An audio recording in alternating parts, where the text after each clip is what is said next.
But back here was the cellar. Down here, and actually there was fruit. There was grapes, canned grapes down there that we found in the cellar. And my dad filled it up and tore the other portion of this house down, probably in the early 60s. And this portion was added on, but this part was real, and we have to be careful walking through here because it's in such a state of disrepair. Easy to see how someone could get hurt here. But this was a magnificent dwelling, 2 stories, railings up to the top. Here's the old staircase. And there's always been furniture up on the 2nd floor. And people have gotten it over the years, but it was pre-Civil War furniture, you know. But it was just an amazing place.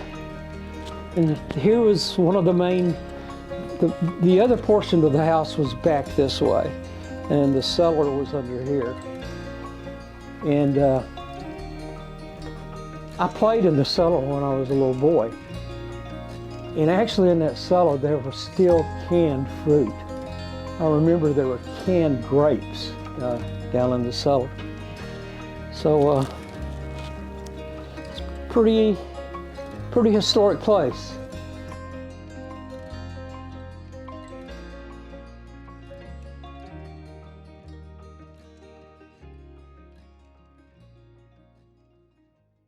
Grace Family Pharmacy announces new medication packaging service.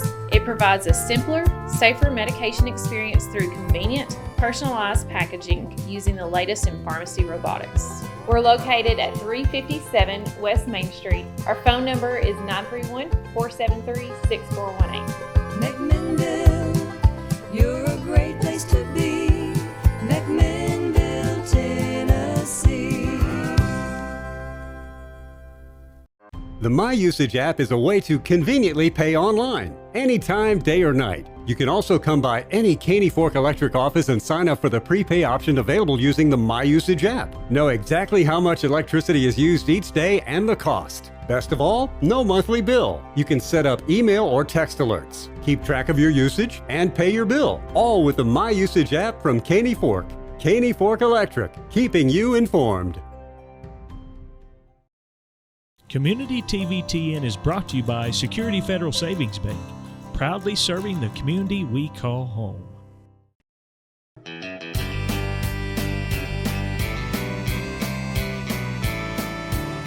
I hope this highway leads me back to town. I've been too long on this road. Maybe this time I'll come back home to stay. I wonder why I ever rode from people that walk like me and talk like me. County fairs and a marching band. Now that I've come back home, I'll never roam again. I've found my place to stand. I'll take any road that gets me back home. Just give me the word to go, and I'll live out my life there on the American Fork, where in the shadow of the blood. There's more to our identity than our DNA. It's not just our genealogy that makes us who we are. It's not just the environment we grew up in, but it's the land we walked on as children, as parents.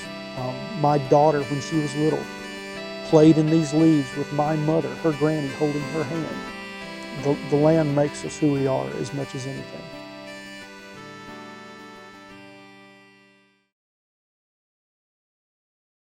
I'm David Stewart. I'm in North Warren County, close to Mountain Creek, if that is. What's commonly known as the Webb farm. And behind me is what's known as the Webb House. And James Dillon, our county historian, about 35, 40 years ago, rated this as one of the oldest houses in Warren County.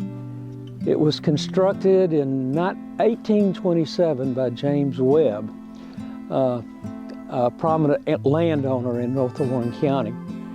Actually, just down the road is Webb Cemetery, where his family's buried, and many of the other people that lived in North Warren County. Actually, most of my family's buried there. My grandfather, grandmother, aunts and uncles and cousins, and my father and mother, but it's just down the road. But this is part of my life story, this house. My grandfather bought a farm in 1944. He moved from DeKalb County, just across the county line. His home burned in DeKalb County. He had a wife and 6 small children. But he had the opportunity to buy this farm on Mountain Creek in 1944. And it's been in my family ever since. But my father, many people in Warren County know him as Nestor Stewart. He went to pharmacy school in Detroit, Michigan, and met my mother. And he had the itch to get back to Tennessee. And as soon as he got out of school and was able, he came back here. And for 1 year, his first job was as a pharmacist at Magnus Drugstore on Main Street in McMinnville. But in that period of time, in 1954, he had the opportunity to buy an adjoining farm to my grandfather. I think my grandfather had like 175 acres, and this farm, which belonged to Herman Roller at the time, was about 220 acres. So my father bought the adjoining farm to my grandfather. And on this farm, it was this magnificent structure, and it had to be beautiful in its prime. It had to be absolutely gorgeous. Just so much history here. But James Dillon told me this house was built in 1827 by a man named James Webb. And I'm in the process of constructing what's called a barn-dominium right beside this property. And it's just too expensive to restore this house. It's just impossible. And it's actually becoming a hazard where people come in it unannounced and uninvited. And there's a possibility of people getting hurt. So we're having to level it. But I'm really happy to say we're using everything out of it that we can. The logs, the woods, and many of the artifacts that come out of this house are being incorporated into the barn-dominium. But we're in the process of doing that right now. But there's just, this was built before the Civil War, and the stories that were here were just amazing. And it's been a part of my life since I was a little boy. Coming up here, and actually, when I was young, 10 years old or so, this house was livable at that time. And some people lived in it. And I don't think Dad charged them any rent, but they had a place to stay. This is a story when I was about 12 years old. These magnificent chimneys are probably 25, 30 feet tall, made with the original brick, and they've weathered a lot of storms. But when I was about 12 years old, this chimney started bulging out, and it was going to fall. It had a huge bulge in it, about 3 or 4 feet off the ground. So my father, talked to some people that might be able to do something about it. So me and a gentleman named Alton Pettigo, I was his helper, but we constructed forms and poured concrete around it. And actually where the bulge was, and you can see it's about 5 feet tall.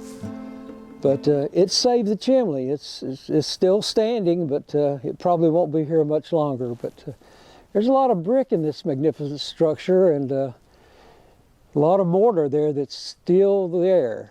We're going to incorporate the brick in some other context and use it in some form of construction. But you know, I've saved a lot of bricks. I've saved bricks from Central High School and other buildings, so that'll go in the brick artifact pile. So yeah, I wanted to show you these logs. There is some termite damage, but these are built out of white oak.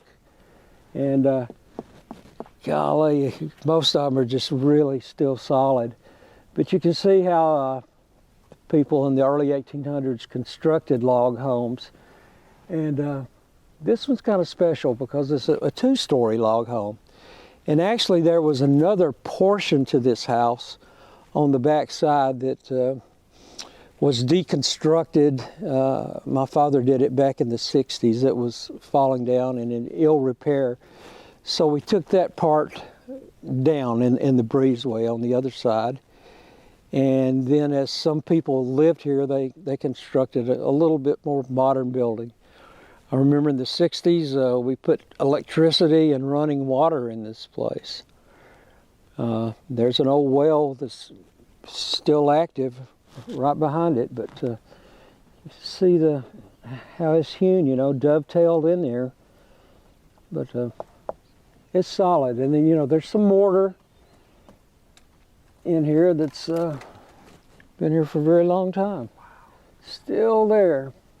But the stories this place could tell, you know, during the Civil War, and our county was divided north and south, and particularly in the north part of Warren County, there were a lot of loyal Unionists in this part of the country. So, you know, it's true what they said about brother fighting against brother. And I do a lot of genealogy on my ancestors, and actually on my mother's side, on my grandfather's side, William Henry Harrison was an ancestor of mine. And I found pension papers where I guess it would be my third or fourth great grandmother got a pension where he was killed in the Civil War at a place called Rock Springs. And there were many affidavits that had to be signed in order for her to get her pension. It was very little, it was like $10 a month or so. But the other people in the Union Army signed the affidavits, and this is how bad it was. They said when they found William Henry Harrison's, Mitchell's body, his eyes had been gouged out, his ears had been cut off, and his arms had been cut off. And I read that in several affidavits, but it was in North Warren County. He was in the Union Army, and it was very striking to me when it said in the affidavits, he said it was very derogatory toward the rebels. They called them rebels that had done that. But you know, in North Warren County, there's just a lot of history, and up on Mountain Creek. But back here was the cellar down here. And actually there was fruit. There was grapes, canned grapes down there that we found in the cellar. And my dad filled it up and tore the other portion of this house down, probably in the early 60s. And this portion was added on, but this part was real, and we have to be careful walking through here because it's in such a state of disrepair. Easy to see how someone could get hurt here. But this was a magnificent dwelling, 2 stories, railings up to the top. Here's the old staircase. And there's always been furniture up on the second floor. And people have gotten it over the years, but it was pre-Civil War furniture, you know. But it was just an amazing place. And here was one of the main, the other portion of the house was back this way, and the cellar was under here. And I played in the cellar when I was a little boy. And actually in that cellar there was still canned fruit. I remember there were canned grapes down in the cellar. So it's a pretty historic place. But this was a magnificent structure. Of course, it's being deconstructed right now. But there was a beautiful metal stove there that heated this place up. And it's just recently gone. But you can see the brick fireplace still standing there. But this has served its purpose, you know, almost 200 years. And no one's lived in it for probably the last 20 years, but it's had lots of residents over the years. I guess I call myself a retired guy, but I'm busy all the time. Life is just so interesting, and just about everybody I meet is friendly and interesting, and I love talking to them and hearing people's stories. And my wife is from Nashville, and when I retired, she wanted to be back close to her sister, so we bought a home down there. And I spend a lot of time in Nashville listening to music. I don't know if you guys or anyone will remember this, but when I was in college, I was a disc jockey at WAKI, working for Tolly Wayne Titsworth. And I had a Sunday afternoon show every Sunday from 2 to 10, and I was the only guy on the radio station. So during that period of time, music was formative to me. I just listened to it, and tunes would get in your head, and I was interested in musicians and poets and songwriters. So back at that time, I had access to Billboard magazine and Rolling Stone magazine that came to the radio station, and he let me play basically anything that I wanted to. So I think we called it the Dave Stewart Show every Sunday. That went on for about 3 years at WAKI, and I had a ball. But down in Nashville, I'm kind of a music guy. I'm out with musicians almost every night, supporting them in one capacity or other. I do a little promoting.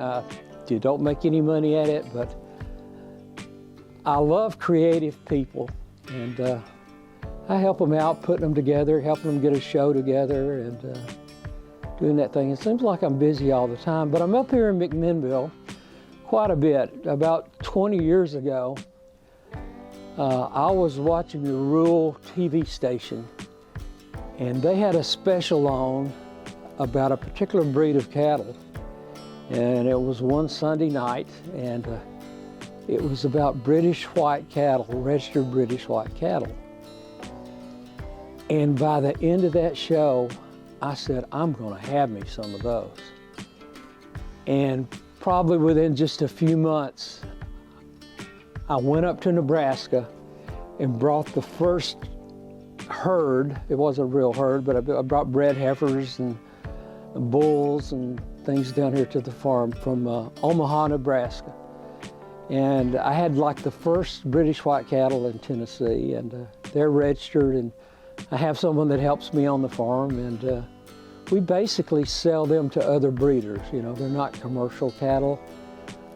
Register them is a whole lot of trouble and a lot of paperwork, but I've been doing that for about 20 years, and actually have a herd of commercial cattle down on the creek in the bottom, and they're kind of mixed up and all kinds of colors. But my British whites, they are just beautiful, gentle-natured, good mamas, and I've just been so happy with them, and I've sold them to people all over the country. I do just a little bit of advertising on the internet and through Facebook, and people find out about me. They've come from Florida and Michigan and out west and bought my cattle, so I've kind of been spreading them across the country since I've been doing this. But if you've never seen one, they're solid snow white. They have very black noses, black ears, and black feet. Besides that, they're snow white. And,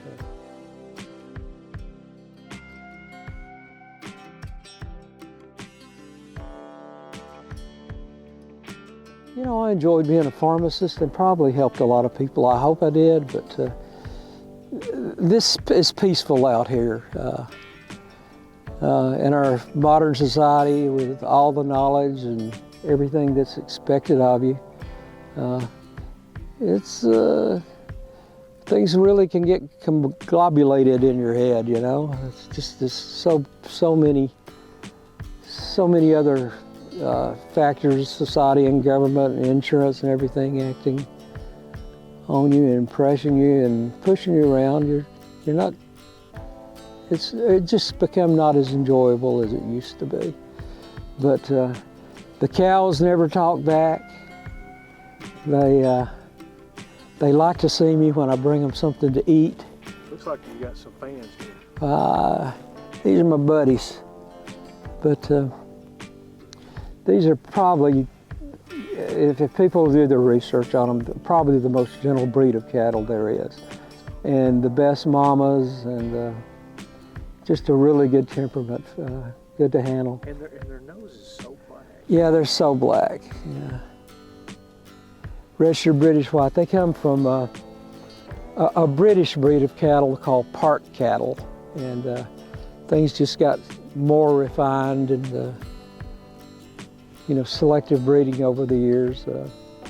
They bred certain traits into them, and these are all registered cattle. You know, this is a lot of paperwork, but I see one there that's going to have a baby here pretty soon. She's got a really big belly. This wood up here came from the old house, and he planed it down. The railing up there, I've got a loft for my grandchildren to sleep in when they come, but all the baseboards and where we could incorporate things from the old house. Actually, this is pretty neat right here. The countertops are actually all wood from the old house, and they've been epoxied. And I've got a really good craftsman friend that did that for me. That was his idea. But I'm glad he did it. But that's my accent wall right there. That's Gavaloon. And then the backsplash around the kitchen will be of the same material. Made this as simple as I could, and I was rather ill in 2021. And spent a long time in the hospital, and actually, when my wife and I sold that house, I don't even remember it because I was sick. I don't remember selling the house. But I've got things in storage that I haven't seen in probably 18 months, so I'm excited to get it moved back in and have a place in the country where it's nice and quiet, close to cows, close to running water. This is where I have a lot of memories. I know almost every rock, every up and down hill, every little swag within about 320 acres out here. So